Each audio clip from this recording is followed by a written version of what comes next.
Las metamorfosis. Libro 2. Faetón 2. El Palacio del Sol se elevaba sobre altísimas columnas, relumbrante de oro bruñido y piropo que semeja llamas. Cubría su techumbre reluciente marfil y las dos hojas de su puerta irradiaban luz plateada. Superaba la materia el acabado artístico, pues allí Múlciber había cincelado los mares ciñendo las tierras en su centro, el globo terráqueo y el cielo que se cierne sobre él. Las aguas tienen sus azulados dioses, al musical Trifón, al cambiante Proteo, a Egeón que con sus brazos oprime los gigantescos dorsos de las ballenas, a Doris y a sus hijas, parte de las cuales se las ve nadar, a otras sentadas en un peñasco secarse los verdes cabellos y a algunas navegar sobre peces. No tienen todas un mismo rostro, pero tampoco distinto del que conviene a hermanas. La tierra sustenta hombres y ciudades, selvas y fieras y ríos, ninfas y demás divinidades campestres. Por encima de esto está colocada la imagen de un cielo refulgente y 6 signos zodiacales en la hoja derecha, otros tantos en la izquierda. Tan pronto como allí llegó por arduo sendero el vástago de Clímene y penetró en la morada de su cuestionado padre, de inmediato dirige sus pasos hacia el rostro paterno y se detiene lejos, pues no podía soportar más de cerca su luz. Cubierto de purpúreas vestes estaba sentado Febo en un trono resplandeciente de brillantes esmeraldas. A derecha e izquierda estaban de pie el día, el mes y el año, y los siglos y las horas colocadas a intervalos iguales, y la nueva primavera ceñida con una corona de flores. Estaba el verano desnudo y portando guirnaldas de espiga. Estaba el otoño sucio de uvas pisadas y el helado invierno con sus blancos cabellos desgreñados. Entonces el sol, colocado en el centro, con los ojos que todo ven, vio al joven que estaba asustado por la novedad del espectáculo y le dijo: «¿Cuál es el motivo de tu viaje? ¿Qué has venido a buscar en esta alta morada, Faetón, hijo que no podría negar un padre?» Responde Faetón: «Luz común del inmenso universo, padre Febo, si me permites hacer uso de este nombre y Clímene no oculta su falta bajo una idea ficticia, dame pruebas, progenitor, por las que crean que soy verdadera prole tuya y quítame esta incertidumbre». Dijo, y su padre se despojó de los rayos que relumbraban por toda su cabeza, le mandó acercarse y dándole un abrazo le dice: «No es justo que digan que tú no eres hijo mío. Clímene te reveló tu verdadero origen y para que no tengas dudas, pide el don que quieras, que lo obtendrás, pues te lo concederé. Sea testigo de mi promesa la laguna por la que juran los dioses, nunca vista por mis ojos». Apenas acabó, Faetón pide el carro paterno y la potestad y gobierno durante un día de los caballos de alados pies. Se arrepintió de haber jurado el padre, quien sacudiendo 3 y 4 veces su cabeza luminosa, dijo: «Temerarias han hecho mis palabras las tuyas. Ojalá me fuera lícito no otorgar lo prometido. Lo confieso, solo esto te negaría, hijo. Pero sí me es lícito disuadirte. Tu deseo no está exento de peligro. Pides algo grande, Faetón, un don que no cuadra ni a tus fuerzas ni a tu edad pueril. Tu condición es mortal, no es propio de mortal lo que pides. En tu ignorancia ambicionas incluso más de lo que pueden alcanzar los dioses. Aunque cada cual esté satisfecho de sí mismo, nadie, excepto yo, es capaz de tenerse sobre el carro portador de fuego.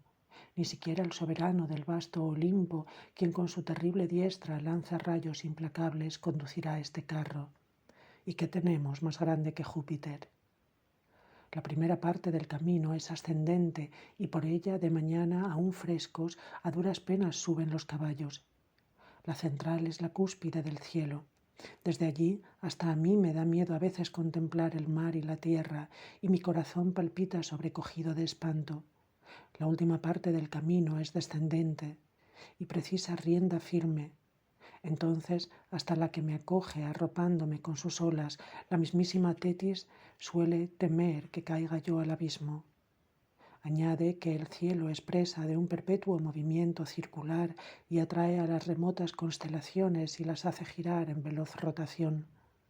Yo opongo resistencia y no me vence el mismo impulso que a los demás, sino que me desplazo en sentido contrario a su rápida órbita. Supón que te he dado el carro. ¿Qué vas a hacer? ¿Podrías encarar la rotación de los polos sin que su veloz eje te arrastre consigo? Quizás hasta imagines que hay allí bosques y ciudades celestiales y santuarios repletos de ofrendas. Entre asechanzas y siluetas de fieras es el recorrido. Y aunque mantengas tu camino y ningún extravío te aparte del mismo, tendrás que pasar, así y todo, por entre los cuernos del toro que te cerrará el paso, el arco emonio, las fauces del león sanguinario, el escorpión que curva sus fieras pinzas con largo abrazo y el cangrejo que curva sus pinzas de modo distinto.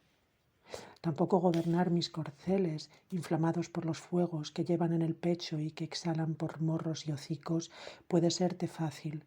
Apenas me toleran a mí cuando se caldean sus fogosos bríos y su cerviz se resiste a las riendas. Pero tú, que te conceda un don funesto, hijo, evítalo, y en tanto la ocasión lo permite, cambia tu deseo. Así que para creerte que eres hijo de mi sangre me pides garantías seguras. Garantías seguras te doy con mi temor, y mi angustia de padre prueba que soy tu padre. Mira, contempla mi rostro, y ojalá pudieras incrustar tus ojos en mi pecho y captar los íntimos desvelos de un padre. En fin, considera todo lo que contiene el opulento mundo, y de entre tantas y tan espléndidas riquezas del cielo, el mar y la tierra, pídeme algo. No obtendrás una negativa. Te suplico que te abstengas solo de esto, que en realidad es un castigo, no un presente. Un castigo, Faetón, pides en lugar de un presente. ¿Por qué, insensato, estrechas mi cuello con tus tiernos brazos? No lo dudes, se te dará, lo juré por las hondas estigias, cualquier cosa que desee, pero desea tú algo más prudente. Tales fueron sus consejos, pero Faetón rechazaba sus palabras, persiste en su empeño y en deseos del carro. Por tanto, su padre, luego de demorarlo cuanto pudo, condujo al joven al sublime carro, obra de Vulcano.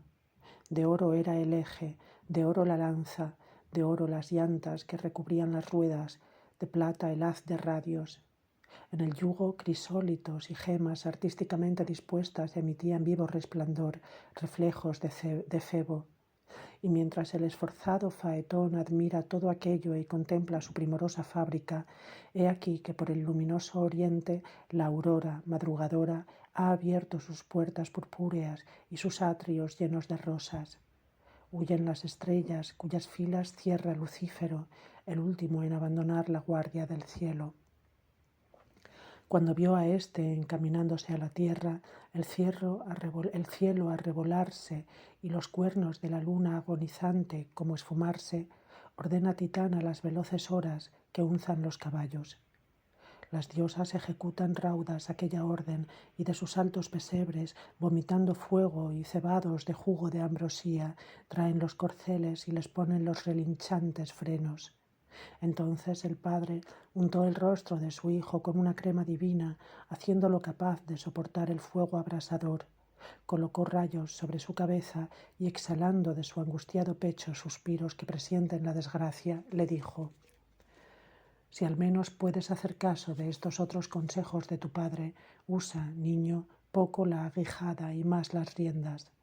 Por sí solos galopan. Lo difícil es refrenar su ímpetu. No escojas la ruta que atraviesa en línea recta los 5 arcos. Hay un sendero trazado en oblicuo con amplia curva que, limitándose a 3 de las zonas, evita tanto el polo austral como la osa junto con los aquilones. Encamínate por aquí. Verás claramente los surcos de mis ruedas. Y para que el cielo y la tierra soporten iguales temperaturas, no hagas descender el carro ni lo maniobres por el alto firmamento. Si te alejas hacia arriba, quemarás las mansiones celestes, hacia abajo la tierra, por en medio irás con plena seguridad. Que tampoco las ruedas, giradas a la derecha, te desvíen hacia la enroscada serpiente, ni giradas a la izquierda hacia el constreñido altar. Mantente entre ambos. Lo demás lo encomiendo a la fortuna, la cual deseo te ayude y vele por ti mejor que tú lo haces. Pero mientras te hablo, la húmeda noche ha alcanzado su meta situada en la ribera occidental. No me está dado retrasarme más. Se me reclama y la aurora luce ya ahuyentadas las tinieblas. Coge las riendas en tus manos o, si tu voluntad puede aún cambiarse, haz uso de mis consejos y no de mi carro, mientras puedes y aún te yergues sobre tierra firme y mientras todavía no pisas el carro en mala hora deseado. Déjame a mí dar a la tierra una luz que tú puedas contemplar sin peligro. Pero aquel con su cuerpo juvenil toma posesión del ligero carro, se yergue, se alegra de empuñar con sus manos las ligeras riendas y da luego las gracias a su reacio padre. Mientras tanto, las veloces Pirois, Eo y Etón, los caballos del sol, y en cuarto lugar Flegonte, llenan los aires con relinchos de fuego y golpean con sus patas las barreras. Luego que Tetis, desconocedora del destino de su nieto, las retiró y les dejó libre paso al inmenso cielo, emprendieron veloz camino y galopando por el firmamento hienden las nubes a su encuentro y elevándose con sus alas dejan atrás a los euros que partieron de la misma región. Mas la carga era liviana e irreconocible para los caballos del sol y el yugo carecía de su peso habitual. Tal como cabecean las curvas naves faltas de su debido peso, arrastradas a la deriva por su excesiva ligereza, así el carro, libre de su rutinaria carga, da botes en el aire y sufre violentas sacudidas como un carro vacío. Nada más percatarse, los 4 corceles se desbocan, abandonan el camino trillado y ya no corren con el orden de antes. Faetón se asusta, no sabe por dónde dirigir las confiadas riendas ni por dónde es el camino, y de saberlo tampoco podría gobernarlos. Entonces, por primera vez, se calentaron con los rayos solares los helados tritones, y en vano intentaron bañarse en el mar que les está vedado, y la serpiente, que está situada junto al polo glacial, entumecida antes por el frío y para nadie temible, se calentó y cobró con los ardores una rabia desconocida. También tú, Bootes, cuentan que huiste sobresaltado a pesar de que eras lento y te frenaba a tu carreta. Pero cuando desde lo más alto del cielo el desdichado Faetón avistó las tierras que se extendían muy al fondo, palideció, las rodillas le temblaron presas de repentino temor, y entre tan gran luz aparecieron tinieblas en sus ojos. Ya querría no haber tocado jamás los caballos de su padre, ya se arrepiente de haber comprobado su origen y triunfado en sus súplicas, ya desea que se le llame hijo de Mérope, mientras es arrastrado como la nave impelida por el impetuoso Bóreas, cuyo piloto ha soltado el inútil timón, abandonándola a dioses y plegarias. ¿Qué hacer? Mucho cielo ha quedado a su espalda, ante los ojos mucho más. Mide mentalmente ambos trechos, y tan pronto mira al ocaso que el destino no le permitirá alcanzar, como vuelve la mirada hacia el orto. Sin saber qué hacer, queda paralizado y ni suelta las riendas, ni es capaz de retenerlas, ni conoce los nombres de los caballos.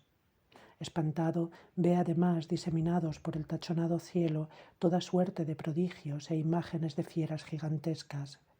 Hay un lugar donde curva sus brazos en doble arco el escorpión, y con la cola y las pinzas dobladas en ambos lados extiende sus miembros en el espacio de 2 signos. Cuando el muchacho lo vio, empapado en el sudor de su negro veneno y amenazando herirle con su corvo aguijón, enloquecido por un helado terror, suelta las riendas. Cuando éstas, abandonadas, tocaron las grupas, los caballos se salen de la ruta y, desbocados, galopan por los aires de una región desconocida, y por donde les lleva su impulso se precipitan desenfrenados. En el alto firmamento arremeten contra las estrellas fijas, arrastran el carro por parajes impracticables y tan pronto se encaminan a las alturas como por taludes y declives se dirigen a las proximidades de la tierra. Se maravilla la luna de que los caballos de su hermano galopen por debajo de los suyos.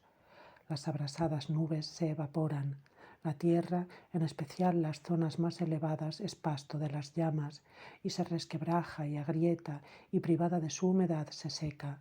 Los pastos blanquean, en tanto el árbol arde con sus hojas y la mies reseca proporciona combustible para su propia ruina. Me estoy quejando de menudencias. Perecen grandes ciudades con sus murallas y los incendios convierten en cenizas naciones enteras junto con su población. Arden las selvas y montes, arde el Athos, el Tauro de Cilicia, el Tmolo, el Oite, el Ida, ahora seco, antes rico en fuentes, y el virginal Helicón y el Hemo, que aún no era de Eagro. Arde el Etna con fuegos redoblados hasta lo infinito, y el Parnaso de dos cimas, y el Erix, el Cinto y el Otris, y el Ródope, que por fin se vería libre de las nieves, el Minmas, el Díndima, el Mícale y el Citerón, creado para el culto.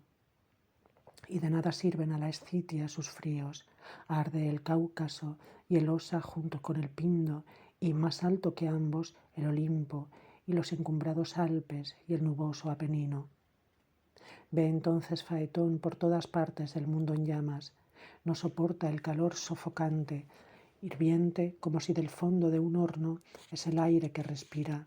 Su carro lo nota al rojo vivo, ya no puede soportar las cenizas y las pavesas expelidas.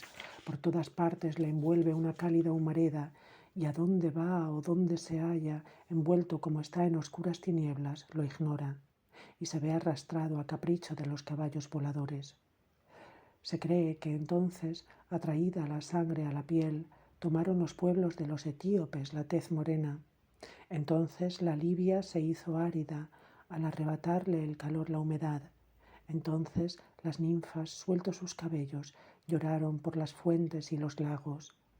En vano Beocia busca a Dirce, Argos a Mimone, Éfira a las aguas de Pirene. Tampoco los ríos agraciados con orillas bien distantes quedan a salvo. Humeó el Tanais en medio de sus ondas, y el anciano Peneo, y el Caico de Teutrante, y el rápido Ismeno, junto con el Foceo Erimanto, y el Janto, que aún habría de arder de nuevo, y el rubio Licormas, y el Meandro, que juguetea con su curso tortuoso, y el Migdonio Melas, y el Eurotas del Ténaro. Ardió también el babilonio Éufrates, ardió el Orontes y el veloz Termodonte y el Ganges y el Fasis y el Istro. Hierve el Alfeo, arden las orillas del Esperquío, el oro que arrastra el Tajo en su caudal se funde con el fuego. Las aves fluviales que con su canto poblaban las riberas de Meonia se abrasaron en mitad del Caistro. El Nilo huyó aterrorizado al confín del mundo y ocultó su cabeza, que aún hoy permanece escondida. Sus 7 bocas están vacías y polvorientas, sus 7 cauces sin agua que corra. Idéntica catástrofe seca los ríos del Ísmaro, el Ebro y el Estrimón, y los de la Hesperia, el Rin, el Ródano, el Po y el río al que estaba prometido el imperio del mundo, el Tíber. Todo el suelo salta en pedazos. Por las hendiduras penetra la luz hasta el Tártaro y espanta al rey infernal y a su esposa. El mar se encoge y es un campo de arena seca lo que poco antes era océano. Los montes que cubría el mar profundo emergen y engrosan el número de las diseminadas Cícladas. Los peces buscan las profundidades y los curvos delfines no se atreven a elevarse sobre las aguas hacia los aires como solían. Cuerpos de focas flotan panza arriba y sin vida en la superficie del abismo. Incluso el mismísimo Nereo, Doris y sus hijas, cuéntase que se ocultaron en cuevas de aguas templadas. 3 veces se atrevió Neptuno a sacar por encima de las aguas sus brazos y su rostro enojado. 3 veces no pudo soportar el aire abrasador. Mas la tierra que nos alimenta, rodeada como estaba por el océano, entre las aguas del mar y las fuentes que por doquier habíanse retirado y escondido en las entrañas de su tenebrosa madre, reseca hasta el cuello, alzó su rostro oculto, se puso la mano sobre la frente y sacudiéndolo todo con un gran temblor, se agachó un poco y se situó más abajo que de costumbre, y con voz seca habló así: Si es tu voluntad y lo he merecido, ¿por qué se hacen esperar tus rayos, soberano de los dioses? Si he de perecer por la virulencia del fuego, concédeme perecer por tu fuego y sea tu autoría consuelo de mí. A duras penas abro mis fauces para estas palabras. El bochorno le cerraba la boca. Mira, fíjate en mis cabellos chamuscados y el montón de pavesas en mis ojos y sobre mi rostro. Esta es la recompensa, el premio con que pagas mi fertilidad y mis servicios, como el soportar las heridas del curvo arado y de los rastrillos y sufrir tormentos el año entero, o como suministrar forraje y tiernos pastos al ganado, cosechas al género humano, incluso incienso a vosotros mismos. Pero con todo, supón que yo merezco la destrucción. ¿Qué mal han hecho las aguas? ¿Cuál tu hermano? ¿Por qué decrecen los mares que la suerte le otorgó y se alejan tanto del cielo? Y si el afecto por tu hermano o por mí no te conmueve, al menos ten piedad de tu propio cielo. Mira a ambos lados, los dos polos están ya humeando. Si el fuego llega a dañarlos, se derrumbará vuestro palacio. Ahí tienes al propio Atlas en apuros. Apenas puede soportar sobre sus hombros la bóveda celeste en llamas. Si los mares, si la tierra, si el empíreo perecen, retornaremos confundidos al antiguo caos. Arrebata a las llamas lo que aún queda y vela por el universo. Esto dijo la tierra, pues ni pudo soportar por más tiempo el bochorno ni seguir hablando, y replegó su cabeza hacia sí y hacia las grutas más cercanas a los manes. El Padre Todopoderoso, tras poner por testigos a los dioses y al mismo que había concedido el carro, de que si él no acude en socorro todo perecería con funesto destino, sube a la elevada fortaleza desde donde suele lanzar las nubes sobre la vasta tierra, desde donde descarga los truenos y blande y arroja los rayos. Pero entonces no tenía nubes que poder lanzar sobre la tierra, ni lluvias que despachar desde el cielo. Truena y blandiendo un rayo junto a su oreja derecha, lo lanzó contra el auriga y le arrojó de la vida y del carro, y con cruel fuego apagó el fuego. Se espantan los caballos y dando un salto en sentido contrario liberan sus cuellos del yugo y abandonan las riendas rotas. Allí está tirado el bocado, allí el eje descuajado de la lanza, por allí los radios de las ruedas destrozadas y por todas partes yacen diseminados los restos del carro hechos pedazos. Faetón, con las llamas devorándole sus rubios cabellos, rueda al abismo y recorre por los aires un largo trayecto, tal como a veces una estrella, aunque no llega a caer, puede parecer que ha caído del cielo sereno. Lejos de su patria, en el rincón opuesto del mundo, lo acoge el gigantesco Erídano y le enjuaga su tiznado rostro. Aún humeando por 3 lenguas de fuego, las náyades de Hesperia entregan su cuerpo al túmulo y graban la piedra con este epitafio. Aquí está depositado Faetón, auriga del carro de su padre, aunque no fue capaz de gobernarlo, al menos cayó en gran empresa. Ya su desdichado padre había escondido el rostro, desencajado por el intenso dolor, y, si damos crédito a la leyenda, transcurrió un día sin sol. Los incendios daban luz, y de este modo alguna utilidad hubo en aquel desastre. Las Helíades. Por su parte, Clímene, después de decir todo lo que hay que decir en tamañas desgracias, enlutada, fuera de sí y desgarrándose el pecho, recorrió el mundo entero, y buscando primero los miembros inertes, luego los huesos los halló, los huesos, eso sí, enterrados en ribera extranjera. Se postró en aquel lugar y tras leer el nombre sobre el mármol, lo regó de lágrimas y lo calentó con el pecho desnudo. No le lloran menos las Helíades, y van a ofrenda para un muerto, derraman lágrimas y golpeándose los pechos con las manos, a Faetón, quien nunca podrá oír sus lastimeras quejas, llaman día y noche y se postran ante su sepulcro. 4 veces había completado la luna su esfera juntando sus cuernos. Ellas, siguiendo su costumbre, pues la práctica había hecho costumbre, estuvieron entregadas al llanto. Una de ellas, Faetusa, la mayor de las hermanas, al querer arrodillarse en tierra, se quejó de que sus pies estaban rígidos. Al intentar acercarse a ella, la radiante Lampetie es frenada de repente por una raíz. La tercera, como si propusiera mesarse los cabellos con las manos, arrancó hojas. Esta se lamenta de que un tronco ocupa el lugar de sus piernas, aquella de que sus brazos se han transformado en largas ramas. Mientras se maravillan de esto, una corteza rodea sus ingles y poco a poco envuelve el vientre, el pecho, los hombros y las manos. Solo subsistían las bocas que llamaban a su madre. ¿Qué puede hacer la madre salvo ir acá y allá a donde le arrastran sus impulsos y darles besos mientras puede? No le basta, intenta arrancar sus cuerpos de los troncos y con sus manos troncha las tiernas ramas, pero de ellas manan como de una herida gotas de sangre. «Detente, madre, por favor», gritan todas las que están heridas. «Detente, por favor, es mi cuerpo lo que desgarras en el árbol». Y ahora, adiós. La corteza selló sus últimas palabras. De ella fluyen lágrimas y se endurece al sol el ámbar que gotea de las ramas nuevas, el cual el límpido río recoge y envía a las jóvenes latinas para que lo luzcan.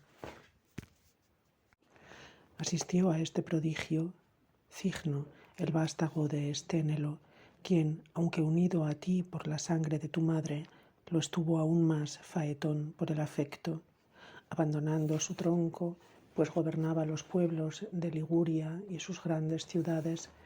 Ya las verdes orillas y el río Erídano había llenado de lamentos, así como el bosque que tus hermanas engrosaron, cuando su voz hombruna se debilita, blancas plumas ocultan sus cabellos, el cuello se alarga y aleja del pecho, una membrana enlaza todos los dedos que enrojecen, unas alas cubren sus costados y un pico sin punta ocupa su boca. Se transforma Cigno en un ave desconocida y ni al cielo ni a Júpiter se confía, como acordándose del fuego injustamente enviado por aquel. Busca los estanques y los amplios lagos y por odio al fuego eligió para vivir las aguas contrarias a las llamas. Entretanto, el padre de Faetón, desaliñado y despojado de su esplendor, con su disco tal como suele mostrarse cuando se eclipsa, odia la luz y a sí mismo y al día entrega su espíritu al duelo y el duelo añade la cólera y niega al mundo sus servicios. Bien ajetreado, dice, ha sido mi sino desde el principio de los tiempos y harto estoy de mis fatigas sin fin y sin recompensa. Que conduzca otro el carro portador de la luz. Si no hay nadie y todos los dioses se confiesan incapaces, que Júpiter mismo lo conduzca, para que al menos, mientras prueba mis riendas, abandone alguna vez los rayos que dejan a los padres sin hijos. Entonces, cuando haya experimentado el ímpetu de los caballos de pies de fuego, sabrá que no mereció morir quien no supo gobernarlos bien. Mientras esto dice, rodean al sol todas las divinidades y en tono suplicante le ruegan que no quiera extender la oscuridad sobre el mundo. Hasta Júpiter se excusa por haber lanzado el rayo y a sus súplicas añade amenazas como cumple a un rey. Reúne Febo sus caballos, enloquecidos y sobrecogidos aún por el pánico, y enfadado se ensaña con la aguijada y el látigo, y se ensañó de veras, y les reprocha y les imputa la muerte de su hijo. Júpiter y Calisto. El Padre Todopoderoso recorre la ronda de las ciclópeas murallas del cielo, inspeccionando por si algo dañado por la virulencia del fuego pudiera venirse abajo. Cuando las ve firmes y con su habitual solidez, dirige su mirada a la tierra y a las penurias de los hombres. Pero es su Arcadia el objeto de sus más solícitos cuidados. Restablece las fuentes y los ríos que aún no se atrevían a correr, da césped a la tierra y hojas a los árboles y hace que los bosques abrasados reverdezcan. En sus frecuentes idas y venidas quedó prendado de una doncella de Nonacris y un fuego agradable ardió en sus médulas. No se dedicaba ésta a mullir la lana cardándola, tampoco a peinar sus cabellos. Desde que un broche sujetaba su vestido y una cinta blanca ceñía sus enredadas greñas, desde que con el puño blandía ora una pulida jabalina, ora un arco, era soldado de Febe, y no arribó al Ménalo ninguna más grata a la trivia que ella. Pero ningún privilegio es duradero. Ocupaba el sol bien alto un lugar más allá de la mitad de su carrera cuando se adentra ella en un bosque que jamás época alguna había talado. Aquí retiró la aljaba de su hombro, destensó el flexible arco y yacía sobre el suelo cubierto de hierba y con la nuca descansando sobre la colorida aljaba. Cuando Júpiter la vio fatigada y sin guardián, se dijo: «Al menos de este amorío no se enterará mi esposa, y si se enterara, valen la pena sus reproches». Al punto toma el aspecto y el ropaje de Diana y le dice: «Doncella, parte sin igual entre mi cortejo, ¿en qué colinas has estado cazando?». La doncella se levanta del césped y dijo: «Salud, divinidad, en mi opinión, y aunque él me escuche, superior a Júpiter». Se ríe él y oye y se alegra de que se le prefiera a sí mismo, y le da besos desenfrenados e impropios de una virgen. Cuando ella se disponía a contarle en qué selva había estado cazando, se lo impide él con su abrazo y se da a conocer, no sin intentar violarla. Ella, desde luego, cuanto al menos una mujer podía, ojalá la hubieras visto, Saturnia, habrías sido más benévola.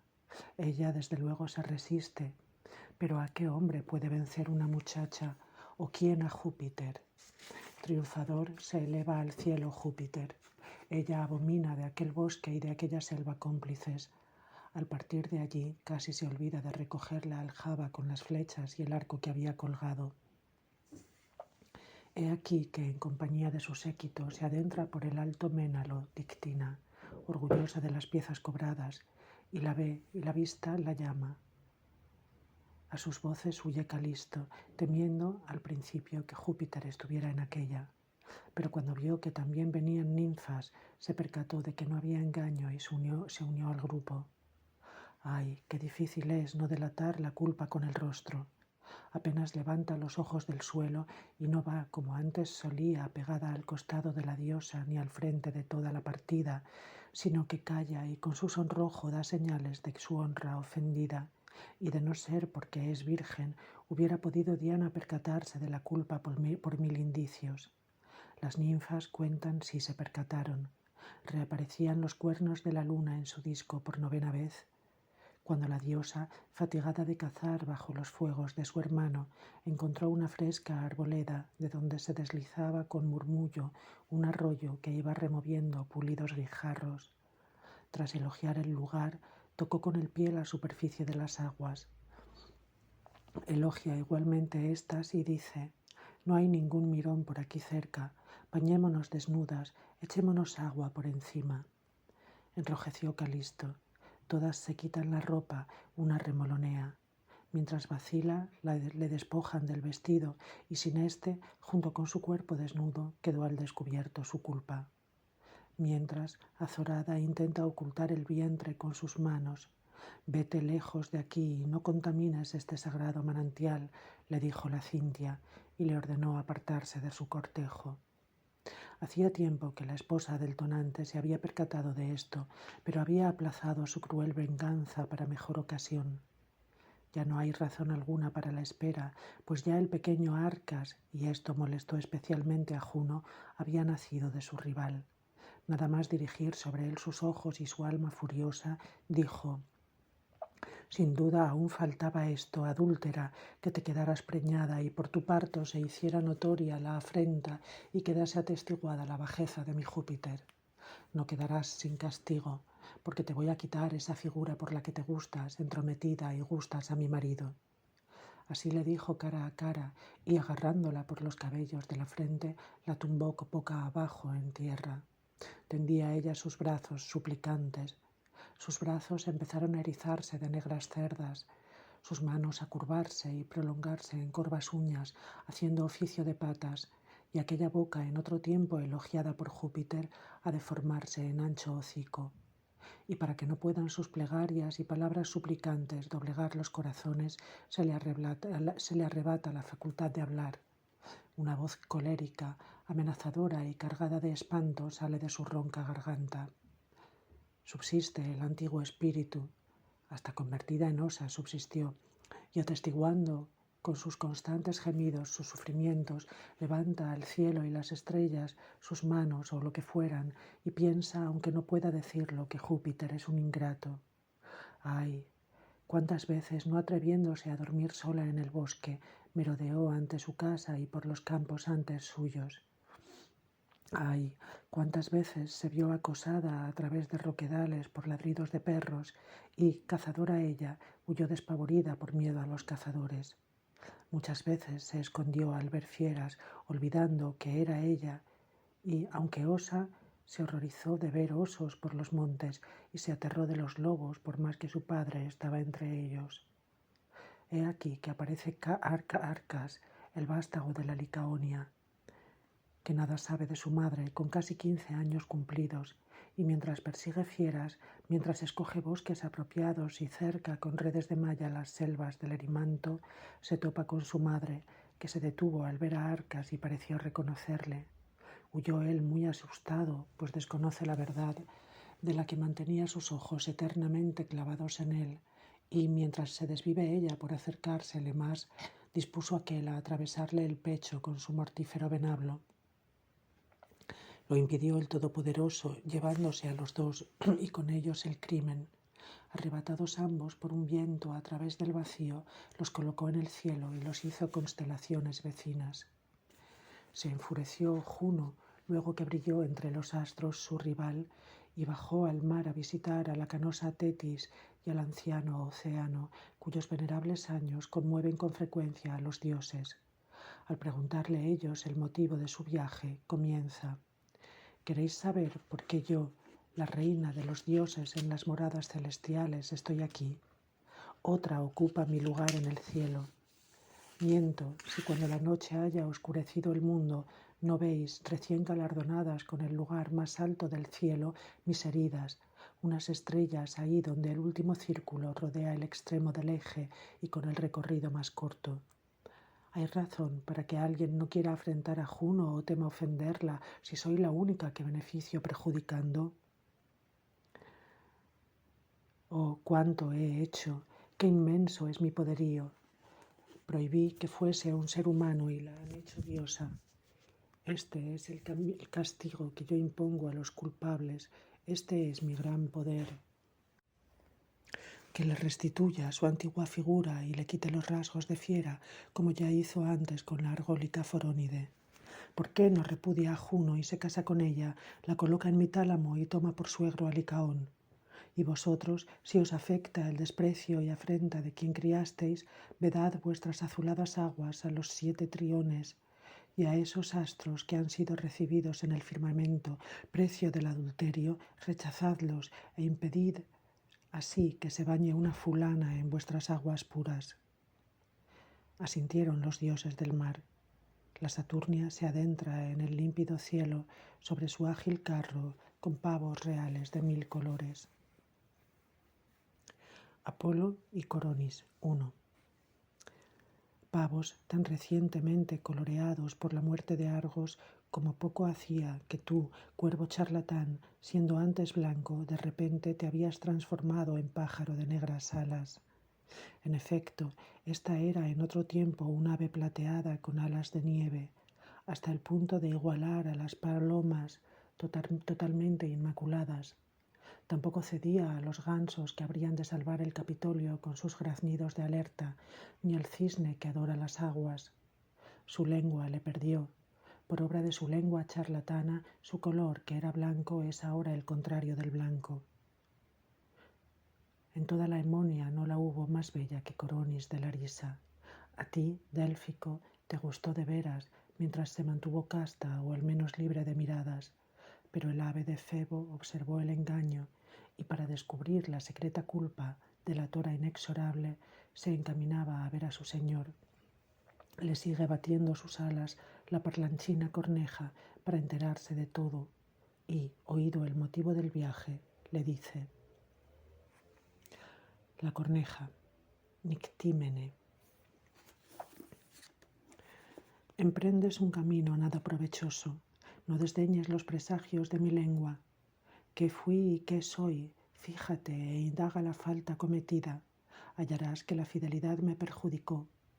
En efecto, en cierta ocasión, Palas había encerrado a Erictonio, vástago engendrado sin madre, en una cesta tejida con mimbres de lática, y se la entregó a 3 doncellas, las hijas de Cécrope, el de doble figura, con la orden además de que no husmearan su secreto. Oculta yo por leves hojas, fisgoneaba desde un tupido olmo qué hacían. 2 guardaron sin engaño el encargo, Pándroso y Herse. Una llama miedosas a sus hermanas, a Glauro, y con sus manos deshace los nudos, y dentro ven a un niño y una serpiente extendida a su lado. Cuento a la diosa lo acontecido, y por ello se me otorga tal recompensa que se dice, pues he sido expulsada de la protección de Minerva y se me pospone al ave de la noche. Mi castigo puede servir de aviso a las aves para que no se busquen pleitos con su charla. Pero pienso, sin que yo le rogara nada semejante, ella me eligió. Puedes preguntárselo a la misma Palas. Por muy furiosa que esté, ni furiosa lo negará. Pues bien, a mí me engendró Coroneo, ilustre en la tierra focense, como es bien sabido. Era yo la hija de un rey y ricos pretendientes, no me menosprecies, me cortejaban. Mi belleza me perdió, pues me hallaba yo en la playa paseando despacito, como acostumbro, por la superficie de la arena, cuando me vio y ardió en amores el dios de los mares, y después de perder el tiempo inútilmente entre súplicas y carantoñas, se resuelve a hacer uso de la fuerza y me persigue. Huyo, dejo la orilla dura y me fatigo en vano en la arena blanda. Llamo entonces a dioses y hombres, y a ningún mortal llegaron mis voces. Una virgen se conmovió por una virgen y me socorrió. Tendía mis brazos al cielo. Mis brazos empezaron a ennegrecerse con ligeras plumas. Me esforzaba en quitarme el vestido de los hombros, pero aquel era mi plumaje y había echado profundas raíces en mi piel. Intentaba golpearme con mis manos el pecho desnudo, pero no tenía ya manos ni pecho desnudo. Corría y la arena ya no retenía como antes mis pies, sino que me iba elevando de la superficie del suelo. Pronto vuelo alto por los aires y fui asignada a Minerva como compañera sin tacha. Pero ¿de qué me sirve esto si ha ocupado mi lugar de honor Nictímene, convertida en ave por su espantoso crimen? ¿Es que no has oído hablar de un caso que es muy conocido por toda Lesbos, de que Nictímene deshonró el lecho paterno? Ave es ella, es cierto, pero consciente de su culpa rehúye las miradas y la luz y oculta su vergüenza entre tinieblas y del firmamento entero todas las demás aves la expulsan. Apolo y Coronis 2.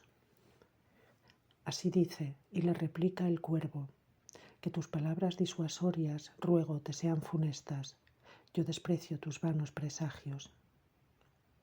Y no interrumpe el viaje emprendido y cuenta a su señor que ha visto a Coronis yaciendo con un joven Emonio. Al oír el crimen se le cayó el laurel al enamorado, y a la vez el semblante, el pectro y el color se le van al dios. Y mientras el ánimo le hervía de inflamada cólera, toma sus armas habituales, tensó el arco curvándolo por sus extremos y aquel pecho tantas veces unido al suyo lo atravesó con dardo certero.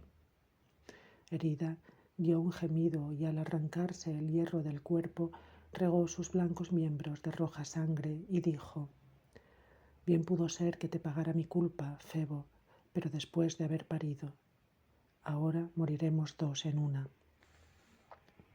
Hasta aquí pudo, y junto con la sangre derramó la vida. Al vacío de alma de su cuerpo siguió el frío de la muerte. Tarde, ay, se arrepiente el enamorado de su cruel castigo y se odia por haber dado oídos a lo que así le encolerizó. Odia al ave que le forzó a enterarse del delito y causa de su dolor, y odia también su arco y su mano, y junto con su mano las flechas, proyectiles temerarios. da calor a aquel cuerpo desmayado y con tardío socorro se esfuerza en vencer al hado y ejercita inútilmente sus dotes médicas. Cuando vio que eran vanos sus intentos, la pira ya dispuesta y el cadáver a punto de arder en el fuego final, empezó entonces a lanzar gemidos sacados de lo más hondo del pecho, pues no es posible que los rostros celestiales se bañen en lágrimas. No de otro modo que cuando a la vista de una novilla la maza blandida desde la oreja derecha destrozó con sonoro golpe las cóncavas sienes de un becerro aún lactante. Pero cuando hubo derramado sobre su pecho fragancias no agradecidas, dado abrazos y cumplido lo indebidamente debido, no soportó Febo que su simiente cayera sobre las mismas cenizas, sino que arrebató a su hijo de las llamas y del vientre materno y lo llevó a la cueva del biforme Quirón, y al cuervo, cuando esperaba el premio a su lengua veraz, lo desterró de entre las aves blancas. Ocírroe. Entretanto, el semiciera estaba encantado con su alumno de estirpe divina y disfrutaba con su onerosa pero honrosa tarea. He aquí que llega, sus hombros cubiertos por rojos cabellos, la hija del centauro, a quien un día la ninfa Cariclo, por haberla parido a orillas de un río impetuoso, diera por nombre Ocírroe. No se contentó ésta con haber aprendido las artes paternas, cantaba los arcanos del destino. Por eso, una vez que concibió en su mente el delirio profético y se enardeció por obra del Dios que tenía encerrado en su pecho, miró al recién nacido y dijo: «Crece, niño sanador del orbe entero. Muchas veces los cuerpos mortales te deberán sus vidas. A ti te estará permitido devolver las almas arrebatadas. Pero tras de osar esto una vez con enojo de los dioses, el rayo de tu abuelo te impedirá poder otorgarlo de nuevo. Y de Dios te tornarás en cuerpo exangüe, y en Dios tú que antes eras cuerpo, y renovarás 2 veces tu destino. También tú, Padre querido, inmortal ahora y por ley de nacimiento engendrado para vivir por siempre y jamás, desearás poder morir entonces, cuando te atormente la sangre de la cruel serpiente recibida a través de tus miembros heridos, y de eterno te harán los dioses capaz de sufrir la muerte, y las 3 diosas soltarán sus hilos». Restaba algo de profecía. Suspira desde lo más profundo de su pecho, brotan lágrimas que ruedan por sus mejillas y dice así: «Los hados se me anticipan. Se me impide seguir hablando y me cortan el uso de la voz. No valían tanto estas artes que han atraído contra mí la ira divina. Preferiría no haber conocido el porvenir. Ya me parece que me están quitando mi apariencia humana. Ya me gusta la hierba como alimento, ya siento impulsos de correr por campo abierto. Me estoy transformando en yegua, un cuerpo que me es familiar. Pero toda, entera, ¿por qué? Tengo un padre sin duda biforme». Así hablaba, pero la última parte de su lamento apenas se entendió, pues sus palabras fueron confusas. Pronto ni palabras siquiera, ni tampoco aquel sonido parece de yegua, sino de quien imita a una yegua. Al poco tiempo emitió auténticos relinchos y bajó sus brazos hasta la hierba. Entonces se unen sus dedos y una ligera pezuña enlaza sus 5 uñas con un único casco. Crece el tamaño de su cabeza y cuello. La mayor parte de su largo manto se convierte en cola, y conforme los cabellos le caían sueltos por el cuello, pasaron a ser crines al lado derecho, y a la vez se le mudaron la voz y la figura. Incluso nombre le dio el prodigio: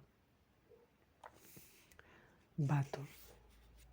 Lloraba el héroe hijo de Fílira y en vano imploraba tu auxilio, Délfico, pues ni podías revocar los decretos del gran Júpiter, ni, de haber podido revocarlos, estabas allí entonces. Habitabas la Élide y los campos de Mesenia. Era aquel entonces cuando te cubría una pelliza de pastor y cargaba tu mano izquierda un tosco cayado, la otra un caramillo de 7 cañas desiguales. Y mientras del amor andas cuitado, mientras tu flauta te consuela, cuentan que tus vacas, libres de toda vigilancia, se adentraron en los campos de Pilos.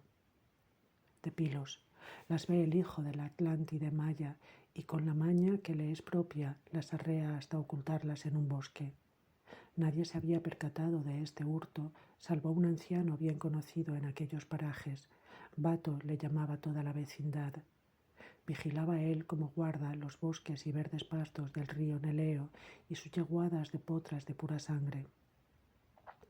Recelando de éste, con amabilidad se lo llevó a una parte y le dijo: «Quien quiera que seas, buen hombre, si alguien pregunta por este ganado, di que no lo has visto, y para que no quede sin recompensa tu favor, toma en premio esta lustrosa vaca». Y se la dio. Tras recibirla le contestó aquel: «Forastero, vete tranquilo, antes contará esta piedra tu hurto». Y señalaba una piedra. Finge el hijo de Júpiter que se marcha. Vuelve a poco tiempo y mudando de aspecto y voz le dice: «Campesino, si has visto pasar unas vacas por este sendero, ayúdame y quita misterio al hurto. Se te dará una hembra junto con su toro». El viejo, al ver la recompensa doblada, dice: «Al pie de aquellos montes estarán». Y allí estaban.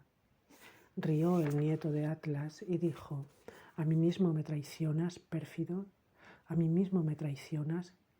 Y convierte aquel corazón perjuro en duro pedernal, que aún ahora se llama piedra de toque, y así persiste la infamia en una piedra que no lo mereció. Aglauro, Mercurio y Herse. Desde aquí había remontado el vuelo con sus talares el portador del caduceo, y volando dominaba los campos muniquios, la tierra grata a Minerva y las cultivadas arboledas del docto Liceo. Por ventura, aquel día las castas muchachas, según la costumbre, en canastillos coronados de flores, cargados sobre sus cabezas, portaban ofrendas puras hasta la engalanada ciudadela de Palas. Cuando de allí volvían, las ve el dios alado y no sigue el camino recto, sino que lo curva hasta cerrar el círculo. Como el Milano, ave rapidísima, vistas las entrañas de una víctima sacrificada mientras aún recela y los sacerdotes rodean apiñados el altar, sobrevuela en círculo y no se atreve a alejarse y ávido revolotea sobre su ansiada presa batiendo las alas. Así, el cilenio, igualmente ávido, cierne su vuelo sobre la fortaleza actea y sobrevuela en círculo una y otra vez los mismos aires.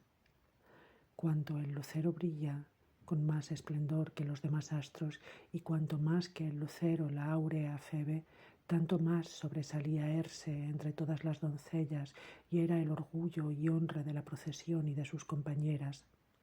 Pasmóse de su hermosura el hijo de Júpiter y, suspendido en el aire, se inflamó no de otro modo que cuando la onda baleárica arroja el plomo.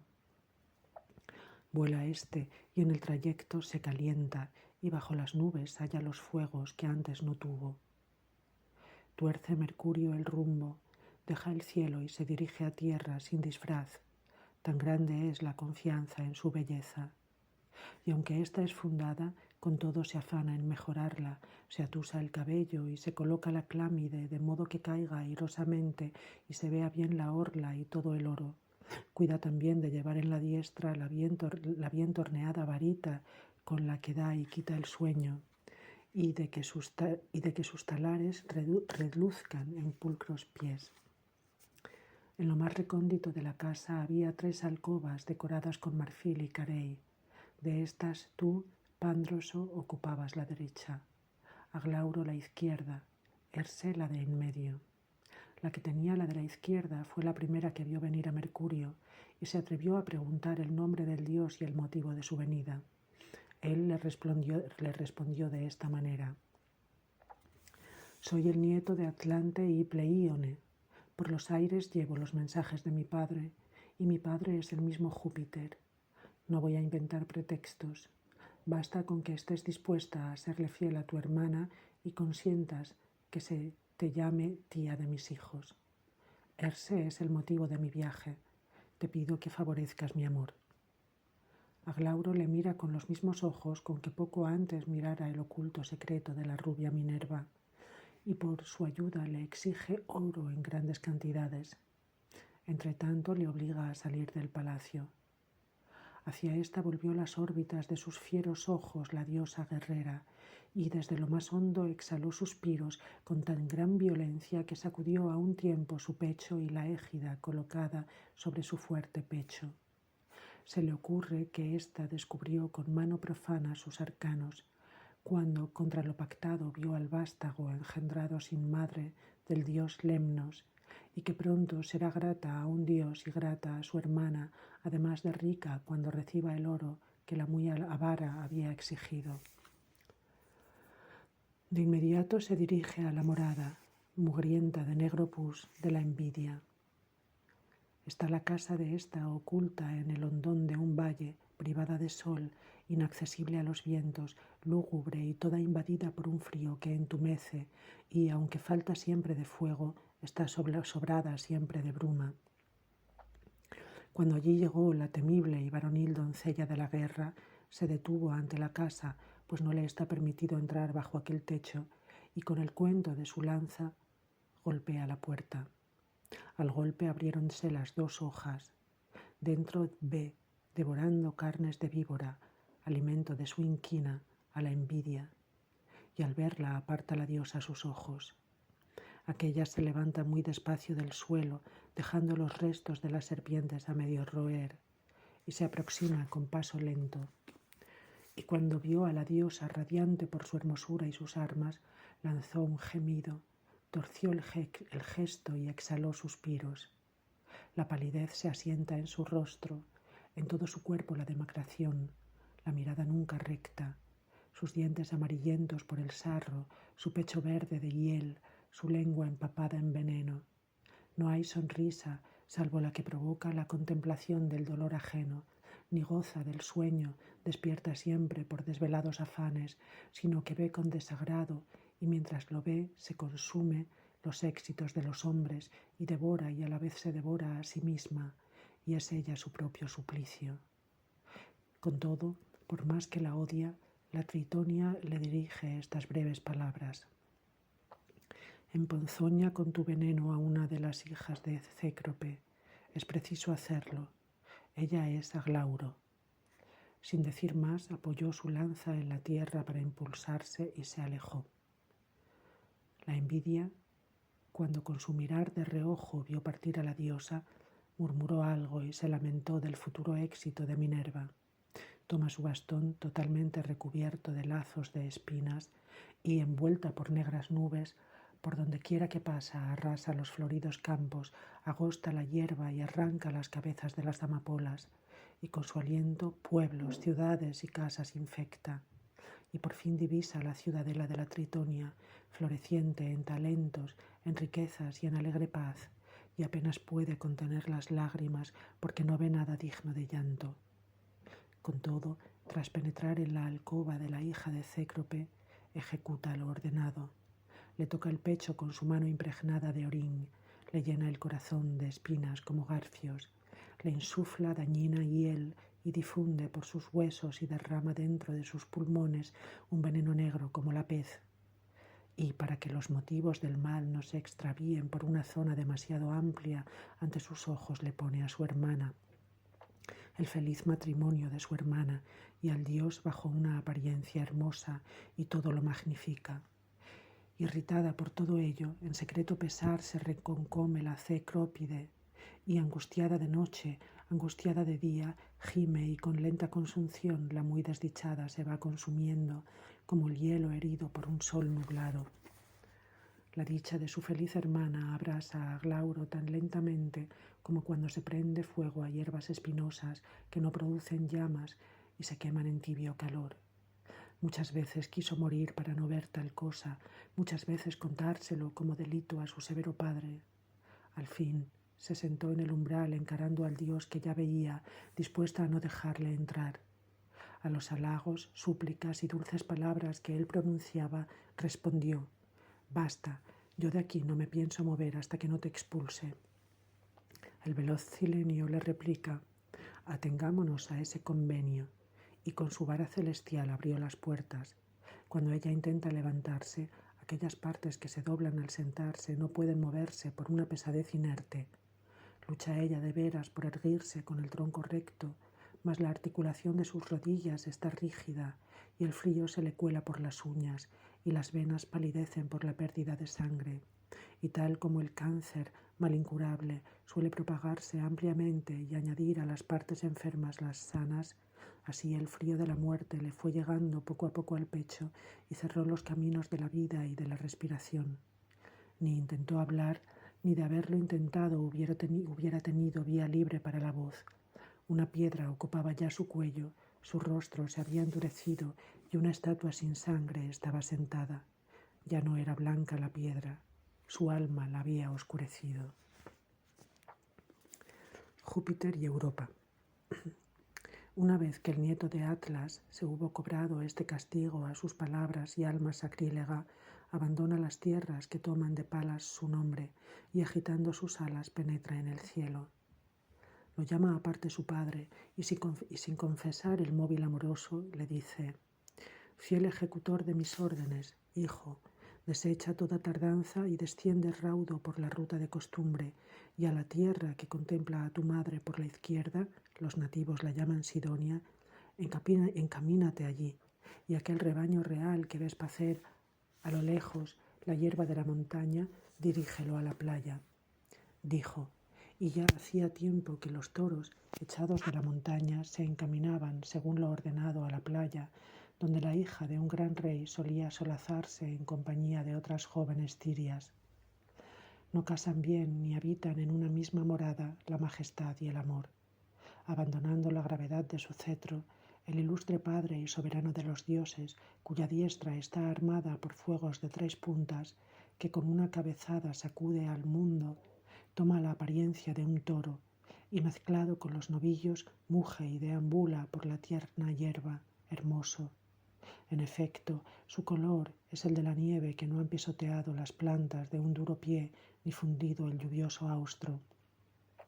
Su cuello está hinchado de músculos, la papada le cuelga sobre las manos, los cuernos en verdad cortos, pero tales que podrías afirmar que son obra de artesanía y más brillantes que una perla de buen oriente. En su testuz no hay amenaza alguna, ni su mirada infunde terror. Su semblante respira paz. Se maravilla la hija de Agénor de que sea tan hermoso, de que no amenace con alguna embestida. Pero por muy manso que era, al principio temió tocarlo. Luego se acerca y le alarga flores ante su blanco hocico. Se alegra el enamorado, y en tanto llega el placer esperado, le da besos en las manos, y apenas puede ya aplazar lo demás. Y ora retoza y brinca por la verde hierba, ora echa su costado de nieve sobre la rojiza arena, y quitándole poco a poco el miedo, ya le ofrece el pecho para que le dé palmaditas con su mano doncellil, ya los cuernos para que los ciña con guirnaldas frescas. Se atrevió también la princesa, sin saber a quién montaba, a sentarse sobre el lomo del toro. Entonces el dios, apartándose poco a poco de tierra y de la arena seca, pone primero las falsas plantas de sus patas en la rompiente, luego se adentra aún más y por las aguas del mar abierto se lleva su presa.